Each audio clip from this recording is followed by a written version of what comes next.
Hello again, and welcome back to Irreplaceable Truths. I'm Dr. G. I'm here with Cecilia. We are actually talking today. We're talking about probably one of the most rewarding, frustrating, emotional, exciting, scary, risk-taking things that possibly a veterinarian can do. Cecilia specializes in veterinary transactions as far as practice selling, practice buying, and we are lucky enough to sit with her today to discuss everything transaction-wise. So that should be exciting. Hi, Cecilia. How you doing? Good. How are you? I'm Thank you for having good. me. I'm good. So give us your little bio. Like, let us know about you.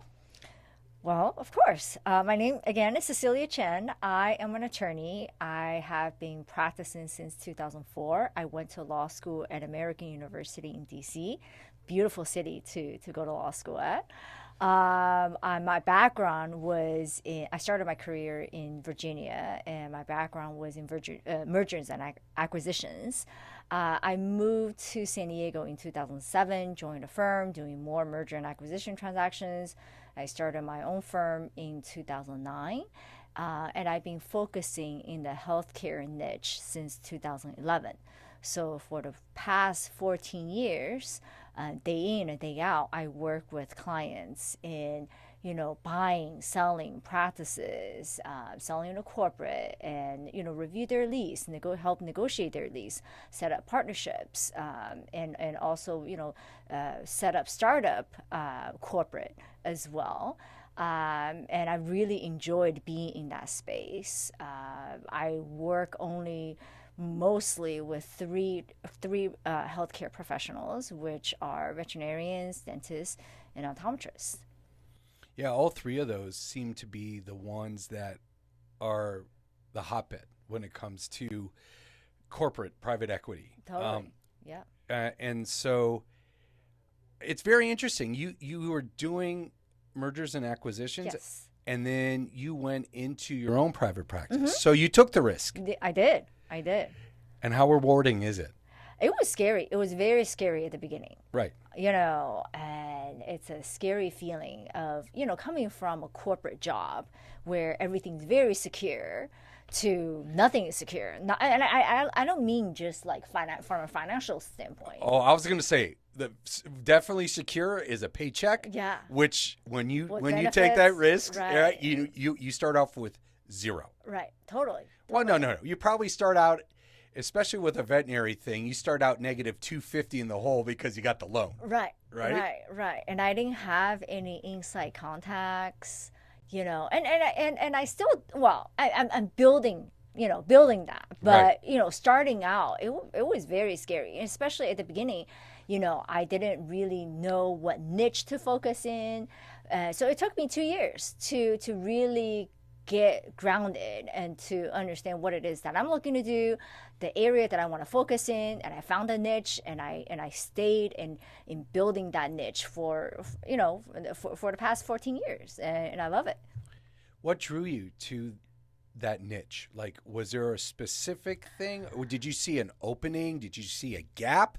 Or did you just like, I really like working with these type of people, these clientele? Yeah, all of the above. I really liked what drew to me is that um, every practice is different, and every practice is very unique and a personal and a loved by the owner who's running it. And it's not just a faceless, business with a mind and to the bottom line. And the people, people cared about the patients that they serve, and and also the transition that they are doing in their own life based on whether they're looking to retire or starting out or moving and whatnot. And I really enjoyed that aspect of it, and I really liked that each transaction is a building block, in my experience and the knowledge. The more transactions I do, the more knowledge and experience I gain, the better I am serving my clients in the next transaction. So, at this point, after 14 years, after 100, it's probably over 1,000 at this point of these transactions under my belt, I can provide my clients a very specialized, personal, customized approach to whatever it is that they're looking to do. And when the problems come up, and that's really, a lot of people have this misconception that, oh, I don't really need an attorney because I can just download a boilerplate contract, because that's not it. Contract is the least part of what an attorney does. It's pretty important, but what really an experienced, a good attorney offer you is advice, guidance through the process to achieve your goals. Hand-holding. Exactly. And also when there are conflicts, when there are disagreements, when there are, blocks in the road, how do you get past that? How do we come with compromises that work with both parties, that can still get the transaction completed and address both parties' concerns? That's where I think that's the importance of working with a good, attorney that specializes in this area and that do this day in and day out, instead of just, somebody that just randomly comes in and does a transaction, doesn't really understand the nuances of each transaction, the issues that need to be addressed. Well, you bring up a great point, because on this podcast, I always bring up the concept, and it's got to be true with attorneys as well, is like a lot of young veterinarians, or any professional that's getting started in their career, especially in law school and veterinary school, the whole concept of perfection comes into play, right? Right. Because you got to be perfect to get into undergrad. You got to be perfect to get into law school. So you haven't perfected it yet, is what you're saying, and you've been doing it for 20 years. Yeah. Right? Yeah. You're still practicing law? Yeah. Would you say that? Yeah, absolutely. And I think that is the approach for every professional. You shouldn't have the mindset that, I know everything. I'm at the end, height of the ceiling of my career, because you can always do more, learn more. And I still, to this day, every transaction, I learn something new, and that I feel that can benefit my clients more in the next transaction. I know what your recommendation is going to be. You're going to say, before you're thinking about doing this transaction, you need to talk to an attorney first. How many come to you too late in the game? I would say most of my clients come to me after the letter of intent has already been signed. So do you want to get into that? Yeah, absolutely, because that's a horror story. Yeah. So the letter of intent is an offer document, between a buyer and a seller. And that outlines the major terms of a transaction, what the two people are agreeing to from a fundamental standpoint of a transaction, purchase price, contingencies, and what is the timeline of the transaction, covenants, etc. So there are a lot of things that should be addressed in that document. But at the same time, you don't want that document to be overly complex, overly long, because it shouldn't be a 10-page contract that you're negotiating from the right at the beginning. Because then you start negotiating and working on every single word, and then before you know it, the deal is off before you even start it, right?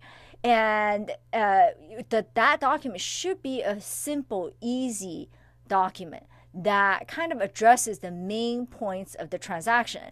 It shouldn't be overly complicated, but it does need to address the important issues of the transaction. For example, if the seller owns the real estate, the buyer wants to buy the real estate along with the practice, that needs to be addressed in the letter of intent, that the buyer has the intention of buying the real estate.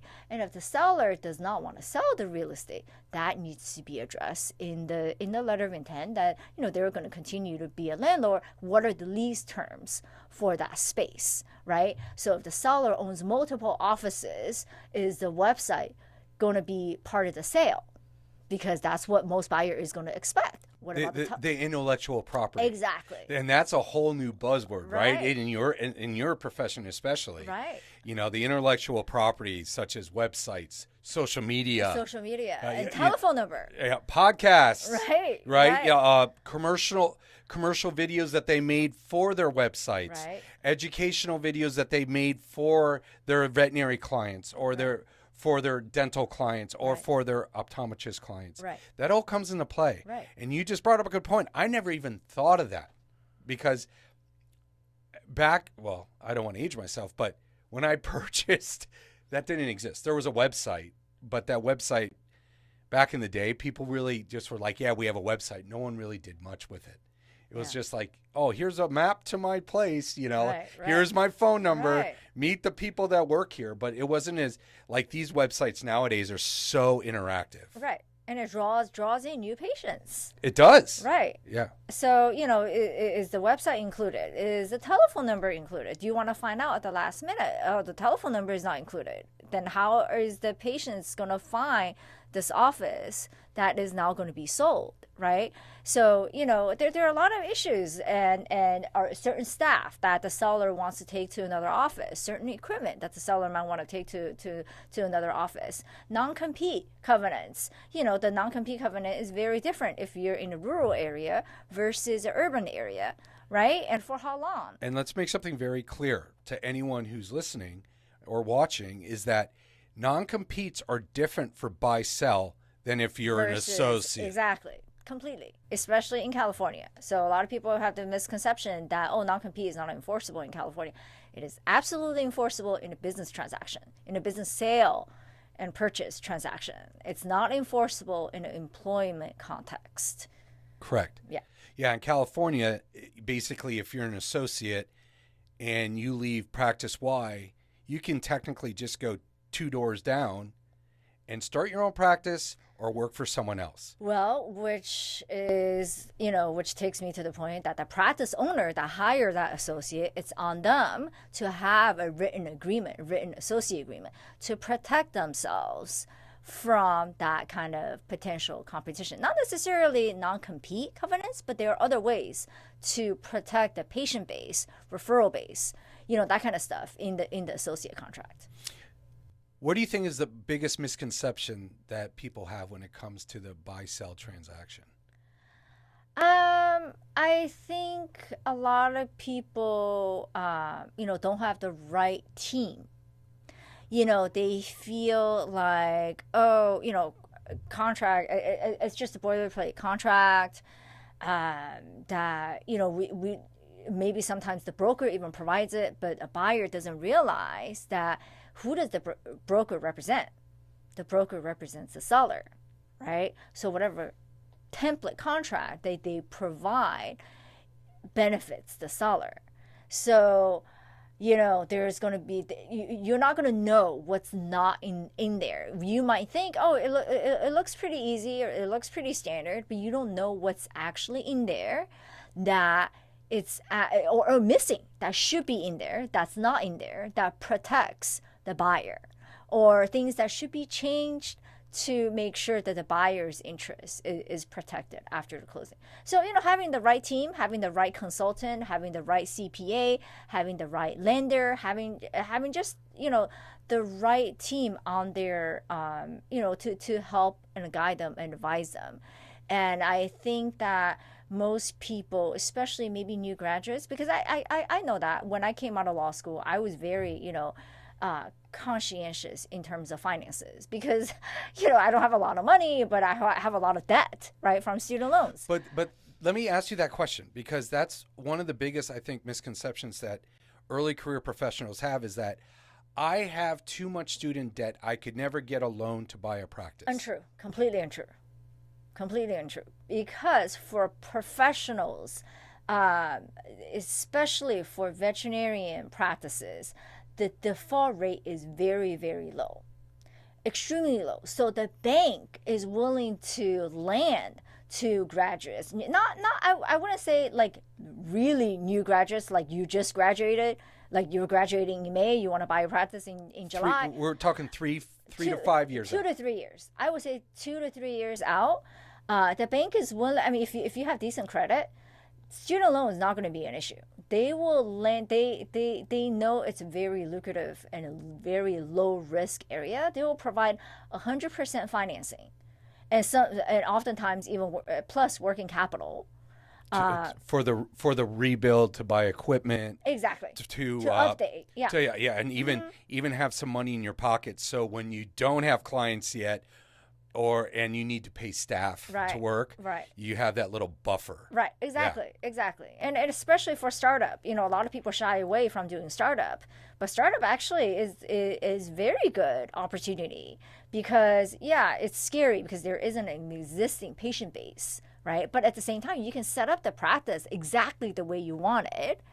And there's going to be working capital that you're going to get from the bank to start with advertising marketing. If you know what you're doing, have the right advisor on your team, you can build a very profitable and lucrative practice in a very short period of time.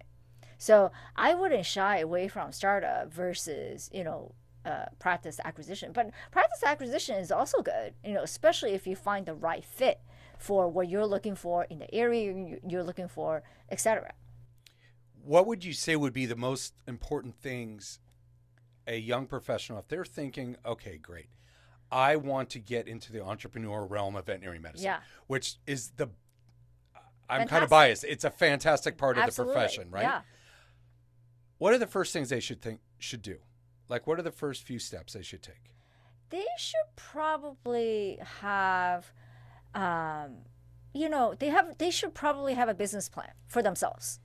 Whether you're going to start your own practice or buy a practice or buy multiple practices, you kind of need to have an idea of what your end goal is.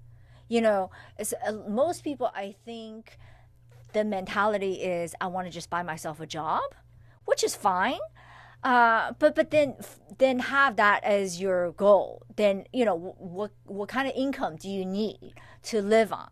But if you have the goal of, hey, I think I might want to, turn this into a business, not just a job. I want to maybe own multiple practices. What are the time frame? What am I looking for? What size of practice? And what kind of focus? What kind of, the practice that focuses on what kind of animal? Is it going to, am I going to need associates? And so I think it's a great idea to always have a plan in place. And, in terms of growth, but also have an exit plan in place as well. What is your end game? Well, one of the biggest things that, a lot of people preach about, and I'm sure you hear about in law as well, is work-life balance. Yeah. Do you believe practice acquisition, doing a startup, is work-life balance still going to be part of that? Because people, it does. It's a grind. It is a grind to own a business. Absolutely. And I'm a mother. I have two kids. And I'm very aware that it can be very difficult to figure out that balance. And oftentimes I find myself having to, stay late at work, work on weekends. But that's the unfortunate part of, the business and profession that I willingly took on. But at the same time, at some point, you have to draw the line, right? And put your family as a priority. And sometimes, your kids can drive you to want to do more, to be more successful. Set the example, role model of, hey, this is what you can achieve. Your limit is there is none. There is no limit. And you can have a family, you can work hard. So a lot of times, like yesterday, I left work at 3:00 to go watch my daughter play softball, and she had 2 games, one after another. I went home, made dinner, and I will admit that I also have a nanny, so that helps. So I didn't make the dinner from scratch. I have a DoorDash account. Exactly. So you gotta take shortcuts when you can, right? So my shortcut is I have a nanny and DoorDash, and I made them dinner very quickly, helped them with homework, and then the unfortunate part is that I still have work that I gotta do. And so I went back to the office for a couple of hours from 7 to 9. So it's kind of it's a trade-off. I got to leave office at 3, but then I had to go back at 7. So, is it ideal? I'm not sure, but I think every day I do struggle with that. Like, am I doing enough? Am I doing enough for work? Am I doing enough for my kids? But, we all have that A struggle. true entrepreneur will always ask that, right? Because you are taking a risk. Like, you are a risk taker as an entrepreneur. Right. But you're taking a calculated risk. Right. It's not like you're saying, I don't know who packed this parachute. Let me jump out of this Right, plane. exactly. Let's see what happens. Exactly. You're like, I packed the parachute. I know the parachute's going to work. I'm going to jump. Right. And there are things that I think for me, when I asked that question, the first thing that came to mind was like, I think you have to be in the right mental mindset going in. Absolutely. Absolutely. That's what I mean by, have a plan in place so that you can have the right mindset of, what is it that you're looking to do? What is your goal? And then have that goal in mind and have the right mindset. And there's no right or wrong. We all have our own path. Right. To take in life. And sometimes you want to do more here and a little more over here. It's fine. And it's so funny because I really didn't understand the saying until I owned my practices. Like, I wish there was 30 hours in the day, right? Just so you could get sleep. Totally. But sometimes I feel that having kids actually drives you to be more efficient. Because you don't have a lot of time to mess around, and so you're more efficient, you're more focused, and you are doing probably better. I mean, I think my kids make me a better attorney, a better person, definitely. But also having kids could also, on the flip side, I've also had it where you beat yourself up. Oh, totally. Like, am I doing enough for my kids? Right. Do my kids realize what I'm doing for them? Am I going to be able to leave them some sort of legacy?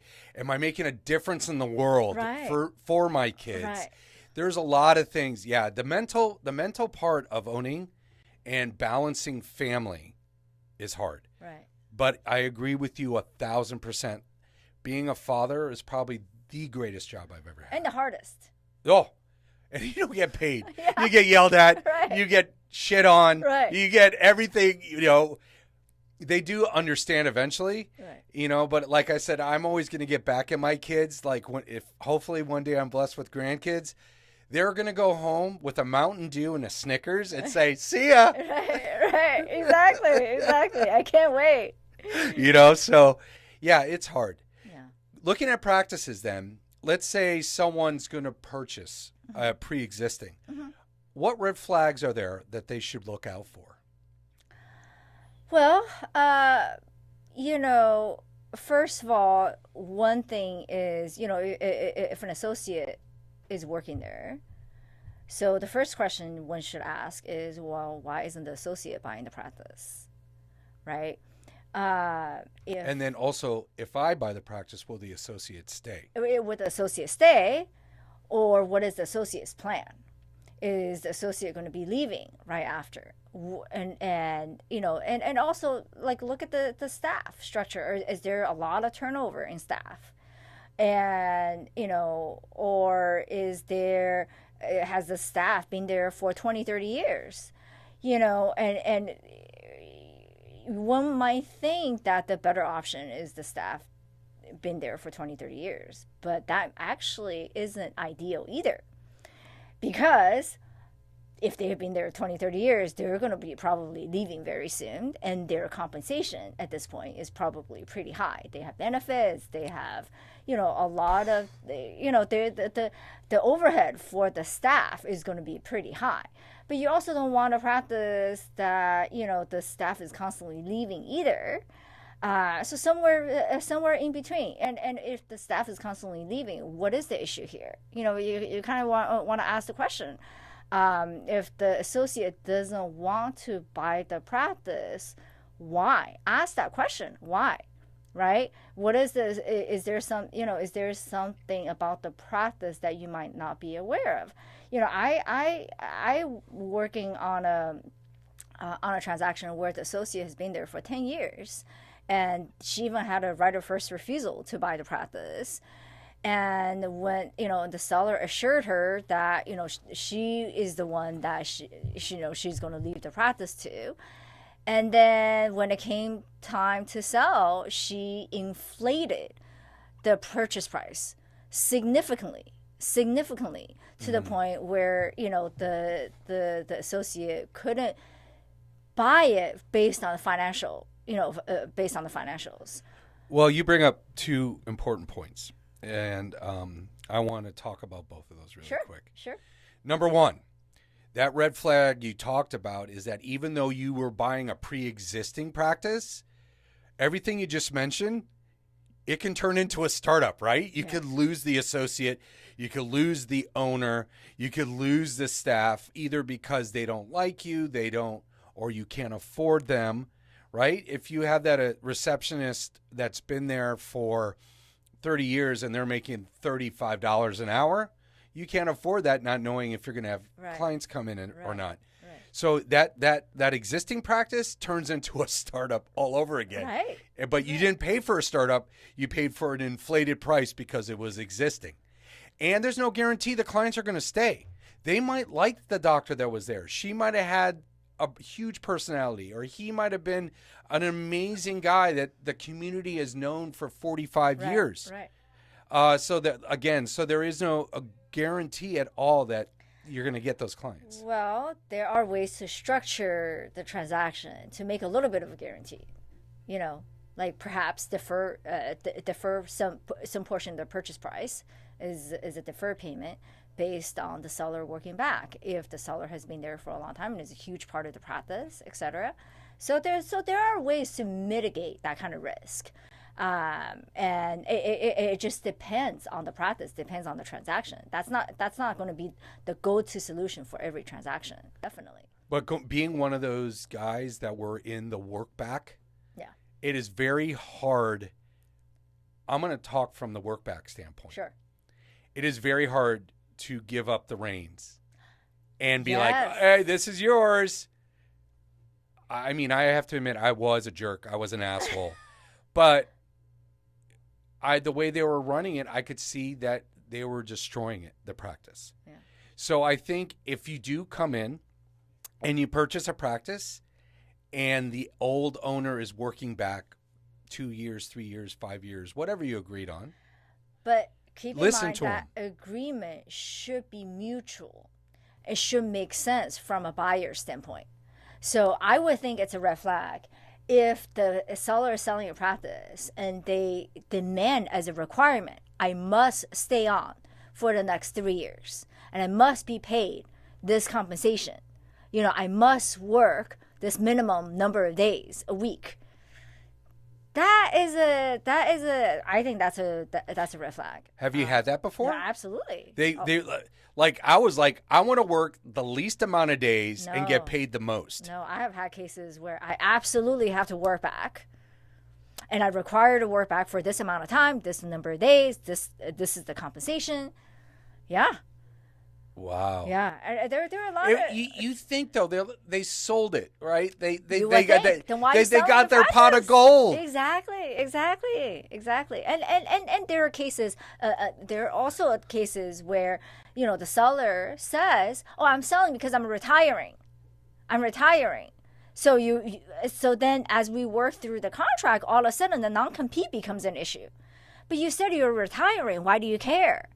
Well, I mean, I don't want to not be able to work close to my home, blah, blah, blah. But again, you said you were retiring.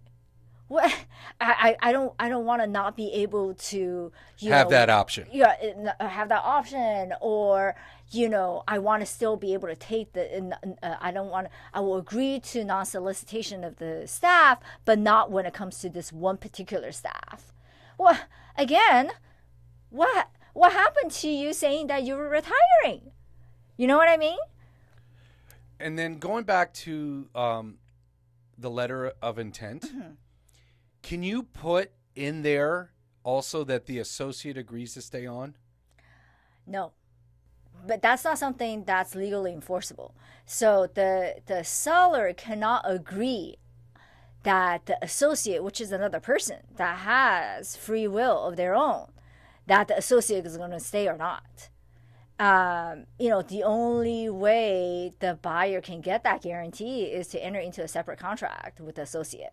But that cannot be part of the letter of intent. Not part of the sale. It can't be a term of part of the sale. Yeah. Okay. Now, the other thing that you brought up earlier that I really want to harp on is the whole concept of the right of first refusal. If you're going to sign a right of first refusal, you need to negotiate the buyout price on the spot. Yep. Or else you are going to be buying back what you worked your tail off to build Exactly. over 3 years, 5 years, 7 years, however, 10 years. Right. And it's not fair. It is not fair because that's having your cake and eating it too, basically. Exactly. So what would you tell any early career professional that has dreams of owning a practice or maybe even buying the practice they want? Do they stop right there? Do they talk to the owner and they say, hey, I definitely have strong interest in owning a piece of this, all of this, whatever. Do they negotiate a sale price right on the spot? They should. And when they wouldn't, which is in the case that happened to me in the transaction I handled, because I've been talking to them in like very early on, like her 3 years in. 3 years in, I wanted to put things in writing. I wanted to define what the purchase price is going to be. You did personally, as the attorney, or as she the did? As the attorney. Okay. Because I've been talking to them both, since year 3. She last year was year 10 when we were negotiating, and then this year is when we've been negotiating the purchase price.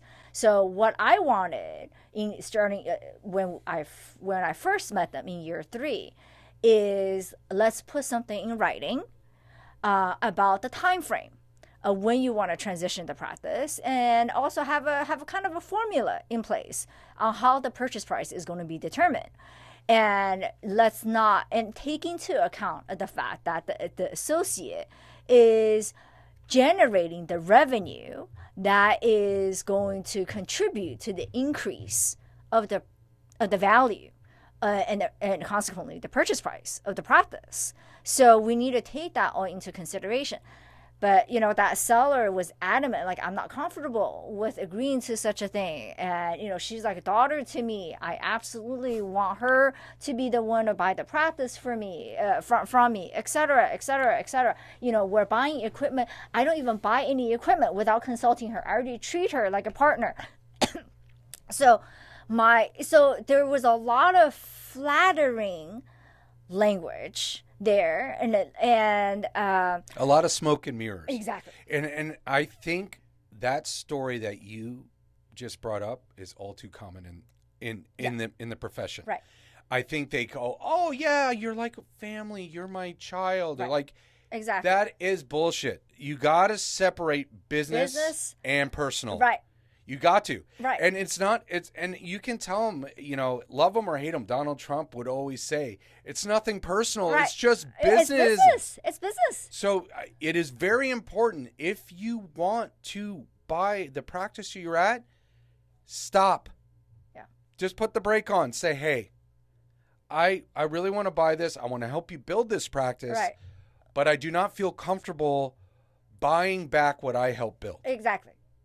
Or spend 10 years of my career thinking that this practice is going to be mine.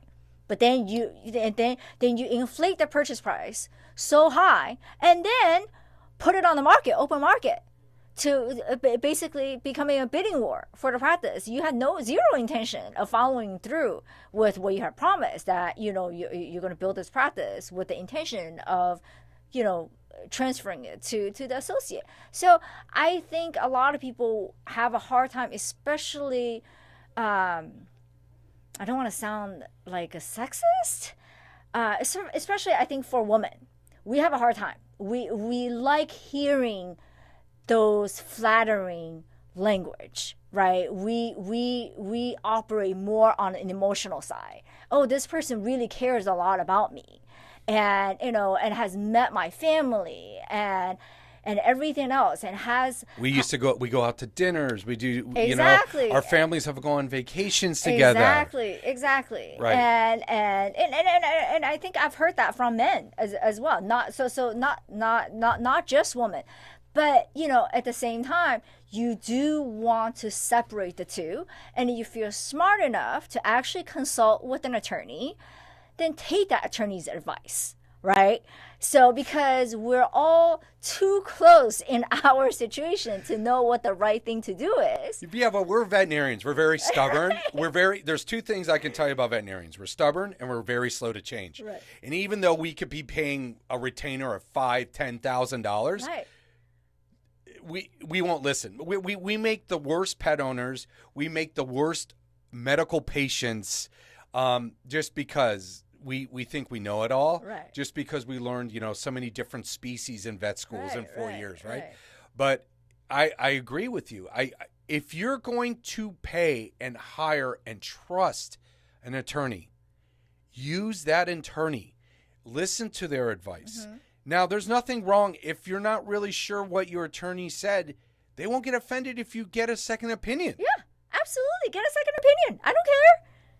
But don't fall for this bullshit, Yeah, the smoke and mirrors, exactly, yes. Exactly. Yeah, because your dream of owning a practice becomes a nightmare like that. Yeah. Lickety split. And that seller, I remember. As soon as the bank says, no, you can't afford this loan. Right. And then all of a sudden you're going to tell the owner, they said I can't afford that loan.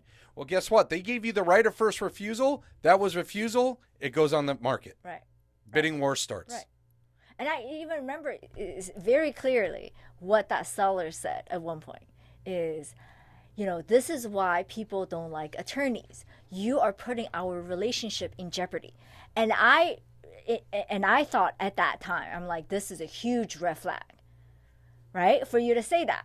And now, 7 years later, I am seeing exactly what I thought unfolding. And it's sad and disappointing for my client. Oh, yeah. Well, sorry, we don't like attorneys. Just kidding. But no, I mean, no offense, but there are attorneys that make lives absolutely. living hell because they love to hear their own voice or they want to beat their chest right. Totally. Can you go over the difference between an asset sale and a stock sale? Yep. As far as the difference between the two and then tax ramifications. There's a huge difference, but I don't want to go into too much detail about tax because that's not my area of expertise, so I don't want to say the wrong thing. But for asset sale, is the buyer is going to set up their own entity and to buy the assets of the practice that's owned by the seller entity. So what are the assets? The assets are the equipment, the patients, the intellectual property, and whatever else that is, the goodwill of the practice, right? Patient records and all of the equipment. So, but you're not taking on a liability of the practice. So whatever liability that comes with the practice, that's going to stay with the seller entity because you're only buying the seller's assets. And whatever liability that you are willing to take on, such as taking over the lease, that's a potential liability, but it will be addressed very clearly in the contract that you're not taking on any liability associated with the lease prior to the closing, only after the closing.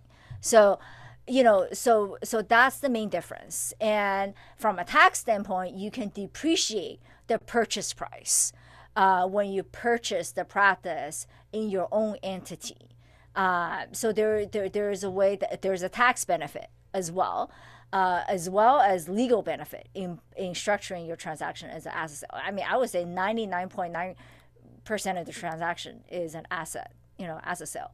And stock sale is when a buyer is buying the equity interest of the seller's entity, the stocks of the seller's entity. You're taking over that entity instead of the assets of the practice. So you are potentially inheriting the liabilities of the practice prior to the closing. Sure, you can put in the contract that says, oh, I'm not going to be responsible for any of the liabilities of the practice prior to the closing. Seller, you're going to continue to be responsible. But that contract means nothing to a third party. So exactly. So I'm going to break this down even simpler for the everyone who's watching. So basically, an asset sale means you create your own corporation. Exactly. You could call it Joe Schmo Corporation, and Joe Schmo is buying all the assets of Paws and Whiskers. Right. Corporation. That's so cute. Right? Paws and Whiskers. Right. But you could. That's basically what's happening. Exactly. So it's a cleaner. It's much cleaner cleaner because if Paws and Whiskers owes 8-10 years of back taxes, lawsuits, owes the landlord, anything like that, that falls still on Paws and Whiskers. Joe Schmo, unless there's a lien on the assets, so that's important as well. Even in an asset sale, you still want to pay attention. But that goes back to your red flag. Then you need to do a lien search. Right. You need to do, and right. that basically you need to know whether or not there is a third party out there that wants to take their X-ray machine, right, that wants to take X amount of money out of their bank account, right. But the asset sale is cleaner. Right. The stock sale basically means you as an entity are going to buy Paws and Whiskers. You're buying the corporation itself. Right, you're buying the corporation itself. And yes, that is a nightmare because if there are different third parties, banks, the government, clients suing, landlords, you take on, even though you're going to be like, oh no, they signed. They don't care. They don't care. Good luck. Because have you tried to deal with the federal government ever? Yeah. It's always like, hey, we're the government. We're here to help you. Right. No. They're going to do everything they can to get every penny that's owed to them. Completely. They don't care. They don't care who they have to steamroll over to get it. They're going to get it. Right. So there's a lot of risk, in buying the equity, buying the stocks of the seller's entity, and not to mention you can't depreciate that purchase price. But as a seller on the opposite side, you want to sell stock, right? Because you get rid of the risk, right? And you also get better tax benefits. Right. So so as a buyer, you want to do the assets. As a seller, you want to do the stock. Right. Sometimes, there are situations where there are licensing issues that necessitate the transaction to be structured as a stock transaction. But then you have to do a lot of due diligence, huge amount of due diligence. You just got to my next question. What do people mean by due diligence? So there are 3 different aspects of due diligence. One is financial, one's operational, and one's legal. So in most asset transactions, the 2 you need to focus are the financial and operational. You need to look at the tax return, look at the financials, profit and loss statements. You want to see everything matches, and are there any discrepancies between the tax return and the bank statements and profit and loss statements. And then you also want to do due diligence on the operational side. Where are the patients coming from? What are the procedures being referred out? What are the procedures being done in-house? Is there overbilling, potentially overbilling, over-treatment, right? Or, what is the quality of work involved? So you and the staff, and how much of the billings are actually being collected. So that's called operational side. So most of the transaction, 99% of the transaction, if it's structured as an asset transaction, then you only really need to focus is the financial and operational. On the legal side, you're not taking on any of the seller's liability. Obviously, we're going to ask some basic questions. Hey, are you in the middle of a lawsuit? Are there any, litigation pending? Or is the state board knocking on your door? Right, exactly. So, there are some basic questions, of course, that we have to ask from a legal standpoint, but it's pretty minimal. But if you're going to do a stock transaction, the legal due diligence becomes a huge aspect, because we have to know everything. It's the, it's the attorney's job to know everything, even though you might think, oh, it's not applicable. Well, how do you know it's not applicable, right? Even if you've been working there for the past 10 years and associate, but you don't own the practice, you don't know the business inside and out as an owner. You have only been working there as an associate. So there are tons of, we have to know as much skeleton as possible. And then, if hopefully uncover most of it by asking the right questions. And and if the seller misrepresents by answering no when a question should be yes, then they potentially have liability after, to the buyer. I just love how you're just flowing into my next questions. What are some real world examples of things that went wrong that you've heard of? Because I don't want you to break any patient or client confidentiality. What are some examples of nightmare scenarios that you've heard of? Well, I mean, I've dealt with a lot of nightmare, transactions, and I would say it all comes down to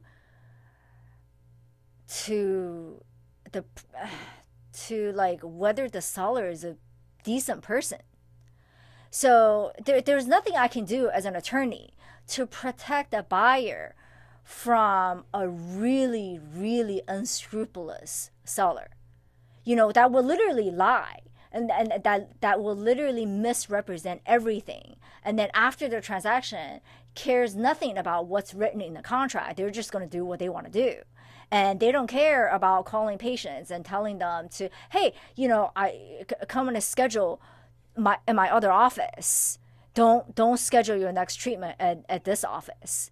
Or they have no problem the day before the closing downloading the entire patient schedule, or even worse, start changing the information about the patients. So the buyer can't even contact them after the closing. So how about two things? Number one is an asinine question, but is integrity gosh, that's so important. Is integrity something you can go after them in court?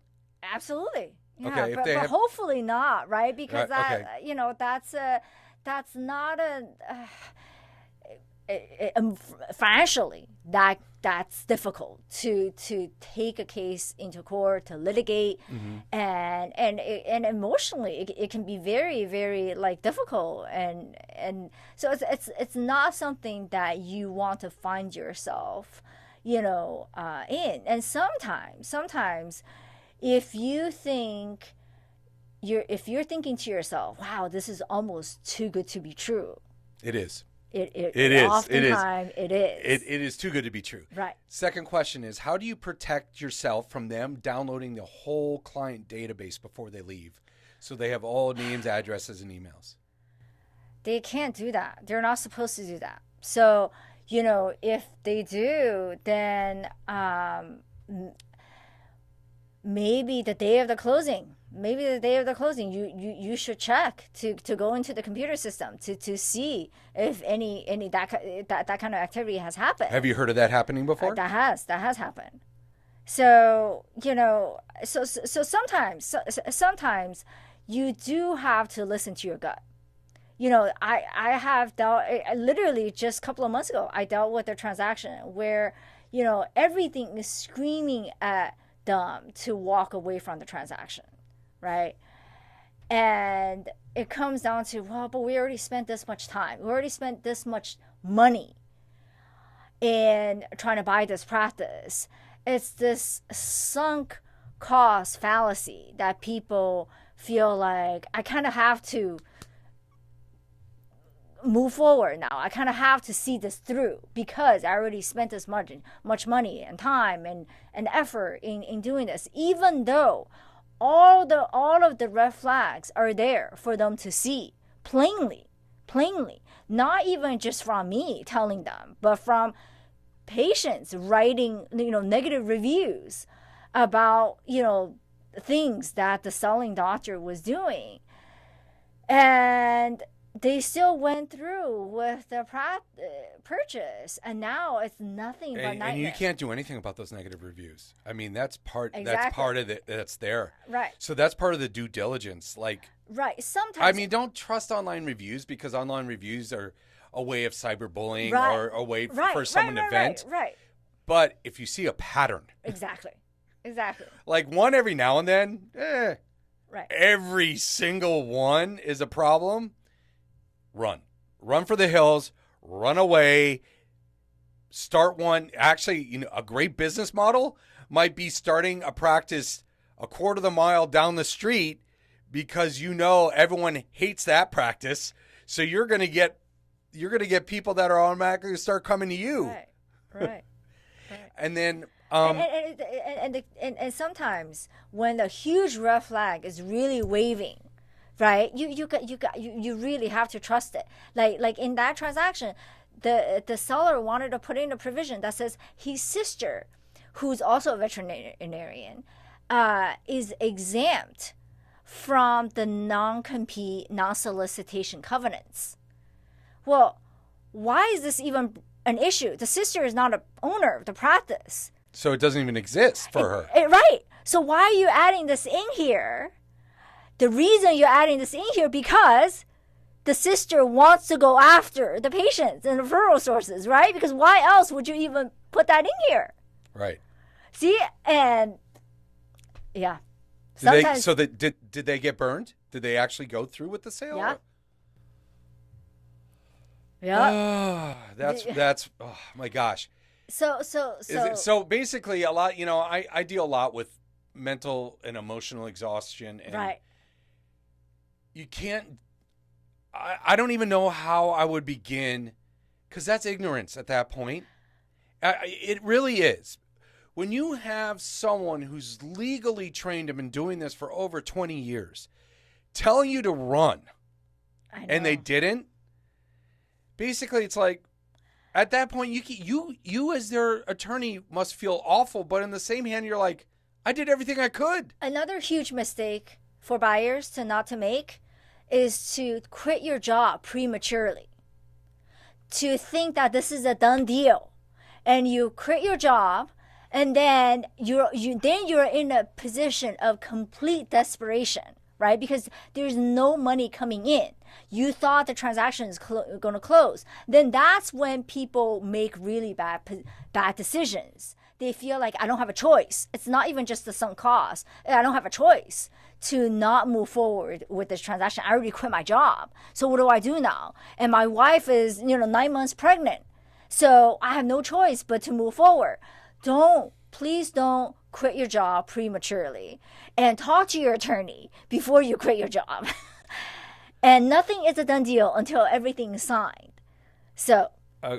Okay, then let me ask you this next question, because this happened to me personally. Uh-huh. Hey, let's use the same attorney for the buy and the sell part, because then we'll save money. What would you say? In most cases, I would say no. I would say 90% of transactions, it's a really bad idea. Get your own attorney. But at the same time, sometimes having like the wrong two attorneys that just both have crazy egos and both want to be adversarial, both have no interest in getting the deal done. Is that what attorneys are? I mean, no, I don't want to be an ass, but is that what attorneys are? Well, like I said, it's yes, like beating of the chest. Yes, but I would say it's not me. I learned from and I think having a merger and acquisition background kind of helps you from day one. And I remember very, very early on, in my first day on a job, if the ones that like to argue, the ones that like to be adversarial, you guys are in the wrong place. You're not going to lose your job, but you guys need to go to the litigation department, not in the merger and acquisition department. We are here to be collaborative and get deals done, not just collaborative with your colleagues, but also your opposing counsel. So I learned that very early on. It's not about, winning at all costs. Getting a transaction done is sometimes is a give and take compromise. What if I have an uncle that was basically a DUI attorney? That's the worst mistake. Yeah, you want to get someone who is business. Right, not just business. I would say not just business, but an attorney that actually specialize in this area, that know, about the issues that are relevant, that are relevant in these type of transactions. What need to be addressed? How to handle, a disagreement that comes up. I have dealt with a lot of attorneys that do exactly that. Like, they're a divorce attorney. Or they're or even general business transaction attorney.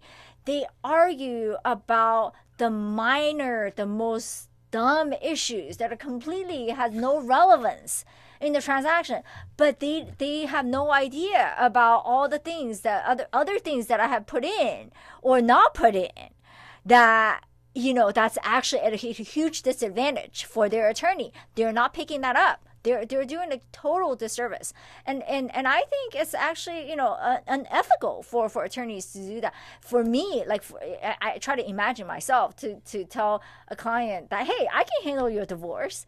I mean that it's just ludicrous, right? Yeah. Like I can imagine myself going to court. I'll be just like, I have no idea. Your Honor, he was an asshole. I mean, we rest. Exactly. I could do that. I didn't even go to law school. Right. I mean, I know just as much as about you on divorce laws, but I mean that people don't realize that, and they think that one attorney can just handle everything, or even just a general business transaction attorney. I mean, once upon a time I was a general business transaction attorney. I do one month I'm doing a corporate deal of 2 software companies merging. Next month I'm doing 2 hospitals or whatever.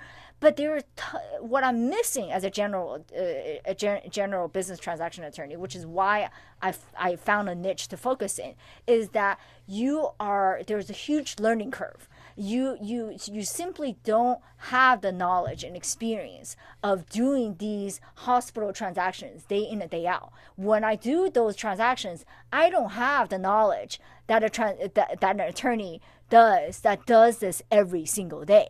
And it's just like every industry, to find, even for general, corporate attorney, whatever business that you're selling, find an attorney that actually specializes in that area instead of just somebody random. And because they're just not going to know what they don't know. I have 5 attorneys on speed dial. I really do. Because everyone specializes. It's become like medicine. Yeah. Right? Yeah. You can't just go see an eye surgeon. You got to go see an eye surgeon that specializes in the retina and reattaching the retina with a laser. Exactly. Right? You got to. It breaks down that way. Yeah. Going back, what is one warning label you would put on every single purchase contract? Maybe biggest mistake you've seen repeated over and over and over again.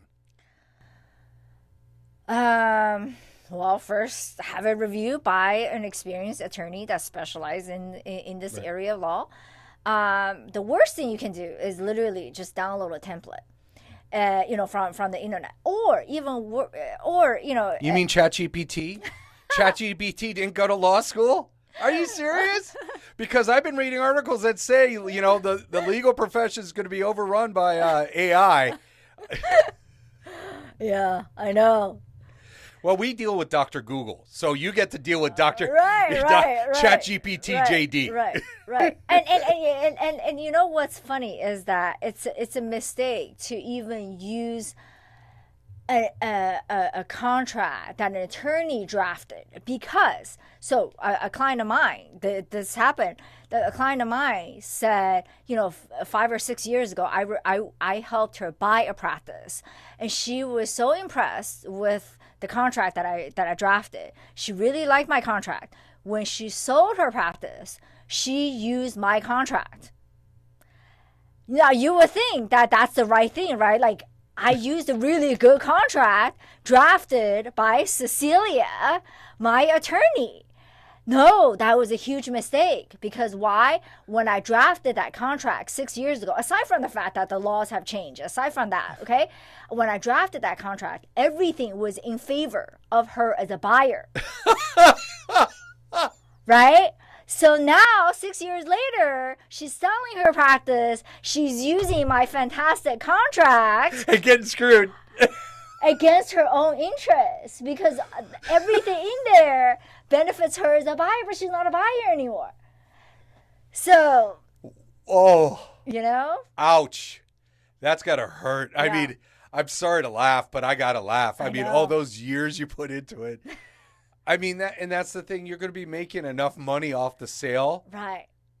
Just Right. pay your retainer and hire someone to cover you. Right. Cover Right. your ass. Cover your ass. We minimize your future liability as Right. a seller. You know, as a buyer, you know, I know money is tight. You have student loans to deal with. You have other things, but you got to set yourself up correctly in the best position to succeed.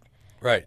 Yeah, you don't want to in the first 3 months already dealing with issues that you couldn't possibly know because it wasn't addressed in the contract. You know, and then that also goes to, you know, I always preach, and every guest I've had that's been a veterinarian preaches, you know, from the day you graduate, you basically are practicing cover your ass medicine, right? Yeah. Keep the state board away from me. Right. Why wouldn't you do that when it's time to sell? And also, why wouldn't you do that, more importantly, when it's time to buy? You want to cover your ass. You think, just look at, if you're coming to buy a practice, look at the seller as the state board that's coming after your license, right? Mm-hmm. You got to cover yourself because you could get burned bad. Mm-hmm. Bad. Totally. Okay. Biggest horror story you ever had? Or you, like the bit I want the, or even read about or heard? Well, and it could be out of the 3 medical fields you protect. Yeah. Okay. So one thing that was really bad is that the seller didn't collect copays. So that might not be a huge issue in the veterinarian world, but you know, in the other world that I work in, you know, not collecting copay can result. First of all, that's insurance fraud. Secondly, then when the buyer starts collecting copay, that results in a huge loss of patients, right? So, but you know, one of the worst ones that I handled is the one that I already mentioned, where literally the seller downloaded all of the patient information, you know, the night before the sale, and also went in there and it changed, you know, patient information, so the buyer can't even contact the patients, and change like 1 digit in every single phone number. Exactly. Or put an extra period in the emails. Yeah, or delete the email. They just did a lot, and there are ways you know you can find out from the patient management software, you know, and then patients that there is one transaction, there is huge amount of credits and prepayments that the seller didn't tell the buyer about. And then, you know, and of course I wrote in the contract that those are not going to be the responsibility of the buyer from a legal standpoint. But then from a practical standpoint though, I can do what I can to protect you from a legal standpoint. Yeah, you're not going to be responsible for credits, prepayments that the seller is not you know, fulfilling because the seller should have transferred that to the buyer and for the buyer to do the treatment, right? So if it wasn't transferred, technically that's not the buyer's legal responsibility. But from a practical standpoint, how are you going to tell the patient that? Hey, Mr. Patient, I know that you have $1,000 prepayment, you know, for the treatment that you want to do for your animal, and you already paid. But I'm the new owner of the practice. Even though it's the same office, same equipment, same staff, but I'm the new owner, I didn't get that $1,000. So you need to contact the seller. You need to contact the previous owner. Yeah. What you're going to get is a very pissed off patient who is going to write negative review after negative review. Right. And the thing is, what I always preach on this is that one happy patient or client tells 10 people. Yeah. One pissed off patient tells the world. Right. And that's something that oftentimes are not addressed in the contract. Again, because you don't know what you don't know. Even a general corporate attorney are not going to know these nuances. Oh, are there credits, patient credits, prepayments that needs to be addressed in the how are they addressed? What should be transferred to the buyer at closing? So if it's not even addressed, then comes after the closing, there sometimes like one transaction is like over $100,000. And then all these patients are coming because they ran a special, a discount, right? If you prepay and you're going to get this amount of discount, all of a sudden the buyer has to do all these free work and get zero compensation. And the bank don't care. And the bank don't care. You still have to pay the loan, right? And I got a final question for you. Sure. What's the one thing about practice ownership that nobody's talking about, but they should be? People have to have an exit plan. I don't care how young you are, how healthy you are. You got to have a plan in place on how what happens if you're not here tomorrow. And who's going to have the authority to sell your practice? And what broker are you going to use? And, what is your transition plan? Whether it's tomorrow, whether 5 years from now, 10 years from now, 20 years from now, have that plan in place and to protect not just yourself, but your family from potential untimely demise of yourself. Because, hey, And I'm happy you brought that up. That is life insurance policies. That is disability insurance policies. Right.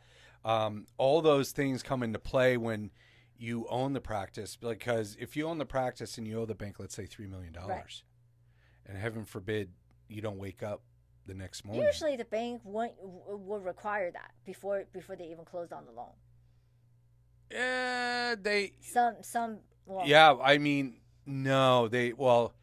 I was lucky enough that the owners of the practices I bought held the paper. Oh. But I still went out and got a whole bunch of health insurance, life insurance. But then the seller should have required that. Right, but if they they're didn't. Smart. They didn't. If they're smart. But I mean, they already knew I had life insurance. So, but I went and got more, right? Because I got to pay them off. And when you're young, when you're in your 30s, you can get a life insurance plan, a huge life insurance plan for cheap. Yeah. Cheap. We're talking like $10 million, right? Cheap. And then if you also do it right, you can do it as a write-off. And I'm not going to talk Cecilia to you. And then also get disability insurance. Yeah. Because heaven forbid, you never know. You never know you're not going to be able to do surgery anymore, or you're not going to be able to walk anymore. Again, the bank doesn't care. Right. And then you're all responsible for that. Yeah. So I mean, I guess the take-home message right now is, Cecilia, if anyone wants to get a hold of you, how do they do that? My website is practiceatty.com. Practice like a veterinarian practice, atty.com. And my office number is 858-633-0171. Based in San Diego? I'm based in San Diego, but I work with clients all over California and many outside of California as well. So you can go nationwide? Yeah, absolutely. Yeah. Oh, that's phenomenal. Mm-hmm. So I associate with local attorneys in other states. So you have connections? Yeah. Well, through payment. Oh, through payment. Well, you got to pay a fee to associate your license. And who pays that? I pay that. You pay that? Well, if I want to associate my license with an attorney in New York, for instance, I got to pay that, right? Oh, that's not cheap. That's not cheap at all. But That it's is not okay. cheap at all. It's okay. So, I mean, the take-home message for me is that legal is not scary. It's a necessity. Absolutely. And having someone that's on your side is very important. Having someone you're going to listen to is even more important. Right. And, I think owning a practice can scare the shit out of you. And I'm going to say, I said it. I shouldn't have said it that way, but it does. But it's the most rewarding thing. Absolutely. And I would have to say only second to being a father. And, family ultimately, because that's, like we said, was the greatest job ever. Yeah. Yeah. Any closing remarks at all? Well, thank you again for having me, and I would love to be a resource to all of your listeners. Absolutely. We'll have you on again, too. Thank you. You got it. Everyone, it was great talking to you. We'll see you next time.